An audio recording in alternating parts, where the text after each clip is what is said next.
challenges from exhibitionists and not asking you to fight, challenging you to fight. It's already begun to happen, hasn't it? Yes, it has. How do you deal with it?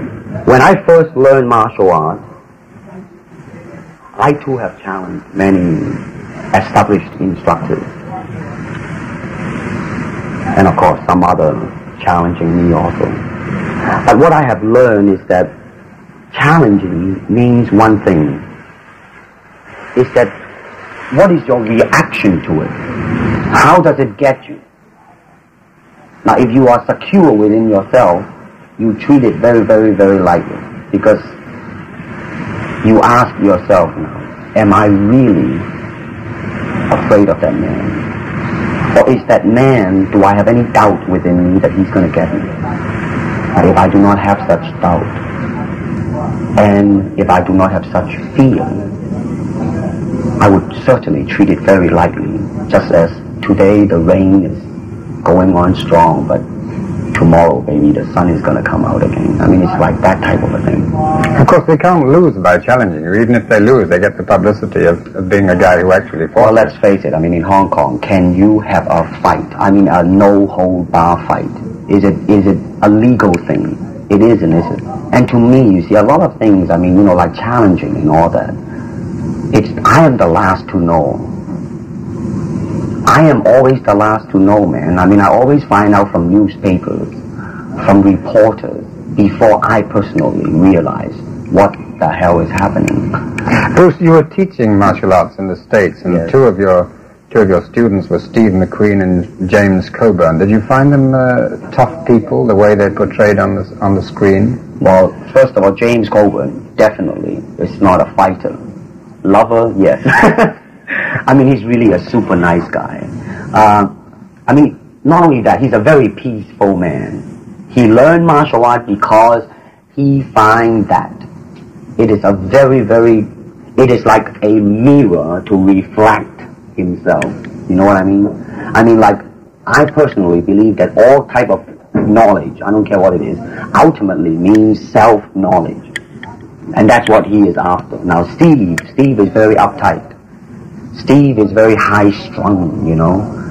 Now, Steve, he can be a very good martial artist.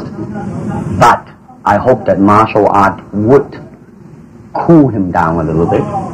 Maybe make him a little bit more mellower and be more peaceful, like Jim. Did it achieve that, his time with you? Did you feel that perhaps he learned something from you?